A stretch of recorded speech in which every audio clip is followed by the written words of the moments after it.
Hello అండి. నేను doctor Teja పల్మనాలజిస్ట్‌ని. ఓల్డ్ క్లబ్ రోడ్ కొత్తపేటలో తేజ పాలిక్లినిక్‌లో కన్సల్టెంట్ పల్మనాలజిస్ట్‌గా వర్క్ చేస్తున్నాను.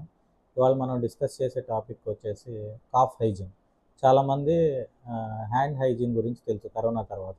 హ్యాండ్ హైజీన్ అంటే చేతులు 20 సెకండ్స్ పాటు వాష్ చేసుకోవడం ఇవన్నీ తెలుసు. కానీ కాఫ్ హైజీన్ అనేది కూడా ఉంటది. కాఫ్ హైజీన్ అంటే ఏంటంటే ఇప్పుడు మనకేదన్నా జలుబు గాని, దగ్గు గాని వచ్చిందంటే అదేది దానంతట అది రాదు. మన పక్కన ఎవరైనా ఇన్ఫెక్షన్ ఉన్నోళ్ళు, జలుబు ఉన్నోళ్ళు, దగ్గు ఉన్నోళ్ళు ఓపెన్‌గా దగ్గినప్పుడు ఆ డ్రాప్లెట్స్ గాలిలో ఉండిపోయి మనం అది పీల్చుకున్నప్పుడు వస్తుంటదనమాట. సో, అది అలా జరగకుండా ఉండడానికి దగ్గేటప్పుడు గానీ, తుమ్మేటప్పుడు గానీ కర్చీఫ్ అడ్డు పెట్టుకోవాలి. జనరల్‌గా మనకు దగ్గేటప్పుడు, తుమ్మేటప్పుడు జేబులోంచి కర్చీఫ్ తీసుకోవాలంటే టైం పడతది. అలా గాకుండా కాఫ్ హైజీన్ అంటే ఏంటంటే జనరల్‌గా అంత ఫాస్ట్‌గా దగ్గు, తుమ్ము వచ్చినప్పుడు మోచేయిని ఇట్లా ముక్కు దగ్గర పెట్టేసేసి తుమ్మినా, దగ్గినా అది డ్రాప్లెట్స్ ఇక్కడే ఉండిపోతాయన్నమాట. మీ షర్ట్ ఫోల్డ్‌లో ఉండిపోతాయి.